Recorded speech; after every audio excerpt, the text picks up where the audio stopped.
எல்லாருக்கும் வணக்கம். நன்றியும் கூட. ரொம்ப சந்தோஷமாக இருக்குது. இன்றைக்கி இப்படி ஒரு அவார்ட் ஃபங்க்ஷன் பார்த்து ரொம்ப வருஷம் ஆச்சு. எனக்கு எங்கள் அப்பாவோட அவார்ட் ஃபங்க்ஷனுக்கு 1-2க்கு போயிருக்கேன். இன்றைக்கி நாங்கள் நடித்த படம் அதுக்கு அவார்டு கிடைக்குதுங்கிற போது ரொம்ப சந்தோஷமாக இருக்குது. தமிழ் சார் சொன்னீங்க, 4 வருஷம் ஆனதுக்கப்புறமும் சிறை ரிலீஸ் ஆச்சு, என் படம் ரிலீஸ் ஆன மாதிரி அப்படின்னு. அப்படி நினச்சாதான் ஒரு டீம் வின் பண்ண முடியுங்கிறதுக்கு உதாரணம் இந்த படம். நான் மட்டும் இல்லை, இப்போ அவார்டு வாங்கினவங்க, வாங்க போகிறவங்க எல்லாருமே இது அவங்களோட சினிமான்னு லைஃப் கொடுத்துருக்காங்க. ஸோ அவங்க எல்லாருக்குமே நன்றி.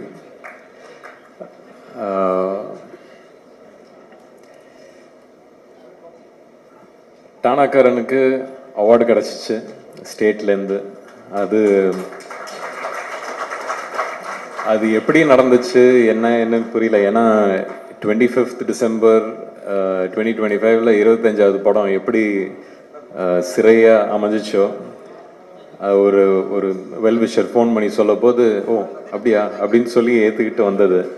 அதுக்கப்புறம் படம் ரிலீஸ் ஆகி நல்லா போயிட்டுருக்கு. ஸ்டேட் அவார்டுன்னு சொல்ல போது சரி, நம்மளுக்கு அன்னைக்கு எவ்வளோ உட்காந்து ஒரு அழுதுருப்போம் ஒரு டீமாக. இது ஒரு டபுள் சந்தோஷமாக வந்துருச்சுன்னு அன்னைக்கு வேண்டிக்கிட்டேன். அதான் அந்த கஷ்டத்துக்கு நான் வேண்டிக்கிட்டேன். பட் எல்லாமே அமைஞ்சிச்சு. அமைகிறதுக்கு நிறைய பேர் பொறுப்பு. அதில் அஃப்கோர்ஸ் லலித் சாரில் ஆரம்பித்து ஒரு நல்ல ப்ரொடியூசராக, இது என்னோட 25வது படம். எனக்கு ஆக்சுவலி நியூஸ் கிடைக்க போது நான் அவருக்கு தான் ஃபஸ்ட்டு ஃபோன் பண்ணேன். சார், இது என்னோட 25வது படம், கூச்சமாக இருக்கு உங்ககிட்ட சொல்கிறதுக்கு, ஆனால் இதை பற்றி பேசலாமா அப்படின்னு நானே கேட்டேன் அவர்கிட்ட. இல்லை சார், நீங்கள் தாராளமாக பேசுங்க அப்படின்னு. அஃப்கோர்ஸ் அவரோட பையனையும் இன்ட்ரடியூஸ் பண்ணுறாங்க. இது மேலே போயிட போதோங்கிற ஒரு பயம் தான் எனக்கு. பட் அதான், அந்த ஒரு மனசார ஒரு நல்ல விஷயம் செய்ய போது அது கரெக்டாக போய் சேர்ற மாதிரி தான் அந்த படம் கரெக்டாக போய் செஞ்சிச்சு. அதுக்குள்ளே இருக்கிற விஷயங்கள் கரெக்டாக போய் செஞ்சிச்சு. ஸோ அதுக்கு வெரி கிரேட்ஃபுல். அண்ட் இது இப்போ சொன்னார், அப்பாவோட பேர், தாத்தாவோட பேர். ரஜினி சார் சொன்ன மாதிரி தான் அந்த காது கேட்காத தவளை. அப்படி தான் இந்த பயணத்தை ஓட்டிக்கிட்டு இருக்கேன் நான். ஸ்கூலில் ஞாபகம் இருக்குது, ஸ்கூலில் ஒதுக்கிடுவாங்க. ஓ இவரோட பையன், இவரோட பேரன் அப்படின்னு சொல்லி ஒதுக்கி நம்மளுக்குன்னு ஒரு அடையாளமே இல்லாமல் போயிடும். அதெல்லாம் கஷ்டமாக இருக்கும்.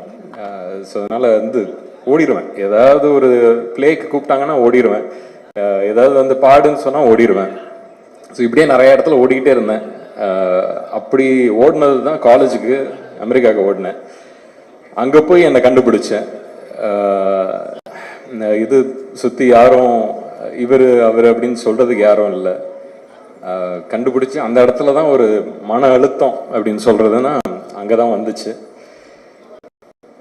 அது எல்லாத்தையும் கிடச்சதுக்கப்புறம் திருப்பி இங்கே சரி சினிமா தான் அப்படின்னு ப்ரூவ் பண்ணி உள்ளர சரி ஆனால் டைரக்ஷன் போகலாம் அப்படிங்கிற ஒரு பயணத்தில் மாற்றி இங்கே இடித்து அங்கே அடைச்சி ஒரு மாதிரி எப்படியே வந்தாச்சு. ஆக்டிங் தான் பண்ணோம் அப்படின்னு சொல்ல போது அப்பா, டேய் இது உள்ளார வர இது எப்படி இருக்கும் தெரியும்ல அப்படின்னு. அப்பா கிட்ட சொல்லாத விஷயம் தான் இன்றைக்கி பேசிகிட்டு இருக்கேன் இது வரைக்கும். அப்போல்லாம் ஓடினேன், ஒளிஞ்சேன் அப்படின்னு. அன்றைக்கி அப்பா கிட்ட சொல்ல, ஆனால் இது அன்றைக்கமாக இன்றைக்கி அவங்களால வர முடியல, கோயம்புத்தூரில் இருக்காங்க. நிச்சயம் அதை பார்ப்பாங்கன்னு நம்புகிறேன். சொன்னேன், ஆமாப்பா இல்லை எனக்கு தெரியும், என்ன மாதிரி எதிர்பார்ப்பு இருக்குன்னு எனக்கு தெரியும், பார்த்துக்கிறேன் அப்படின்னு. இறங்கினேன். அவங்களுக்கே தெரியாமல் கும்கின்னு ஒரு படம் போய் சைன் பண்ணேன். அதுக்கப்புறம் அவங்களுக்கு போய் சொன்னது தான், என்னடா ரெடியா ஓகேயா அப்படின்னு கேட்டாங்க. தெரியல பார்க்கலாம் அப்படின்னு சொல்லி இறங்கினது.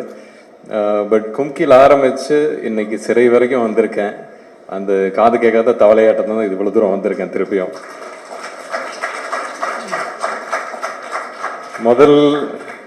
முதல்ல ஆரம்பித்தோடனே பெரிய ஒரு வெற்றியாக கிடச்சிச்சு. அது அந்த கிடைச்சதுக்கு அப்புறம் தான் அந்த ஒரு ப்ரெஷர் அப்படிங்கிற ஒரு விஷயமே வந்துச்சு. பட் அந்த ப்ரெஷரையும் திருப்பியும் ஒதுக்கி வச்சிடலாம், அப்படி ஒதுக்கி வச்சதில் வரிசையாக நல்ல படங்கள் வந்துச்சு, அதுக்கான வரவேற்பு வந்துச்சு, அதுக்கான ஒரு நல்ல பேச்சு வந்துச்சு. நடுவில் இங்கங்கே மிஸ் ஆனதுக்கும் நிறைய விஷயங்கள் சொன்னாங்க, தெரியாதவங்களாம் வந்து திட்டினாங்க.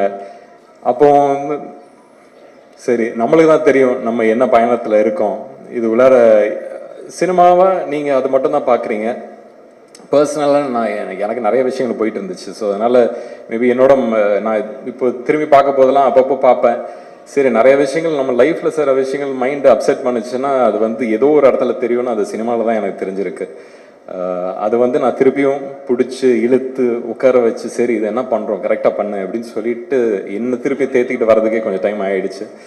பட் அதுக்கப்புறமும் சினிமாக்குன்னு ஒரு விஷயம், ஒரு டைம், ஒரு லக்கு, இவ்வளோ விஷயங்கள் இருக்குது. அதுக்குள்ளே இருக்கிற பாலிடிக்ஸ் இருக்குது. வளர போதே தட்டி விடுறவங்க இருக்காங்க. யாரோட ஒர்க் பண்ணணும், யாரோட ஒர்க் பண்ணக்கூடாதுன்னு நிறைய விஷயங்கள் இருக்குது. அதெல்லாம் கற்றுக்கிட்டு தான் வந்திருக்கேன். ஸோ இந்த 25 படத்துக்கு அப்புறம் என்ன அப்படின்னு கேட்டிங்கன்னா இப்போ தான் முதல்ல ஆரம்பிக்கிற மாதிரி இருக்குது எனக்கு. இதுக்கப்புறம் பண்ண போகிற விஷயங்கள் எல்லாமே வந்து எனக்கு முதல் படத்துலேயே தெரிஞ்சதுன்னா இன்னும் பெட்டராக இருந்திருக்குமேன்னு ஒரு எண்ணமும் இருக்குது. பட் அப்பா சொன்ன மாதிரி தான், டேய் நான்லாம் வந்து ஒன்று ஹெல்ப்லாம் பண்ண மாட்டேன், நீனே கற்றுக்கிட்டு வரணும் அப்படின்னு. இப்போ கற்றுக்கிட்டு வந்திருக்கேன்.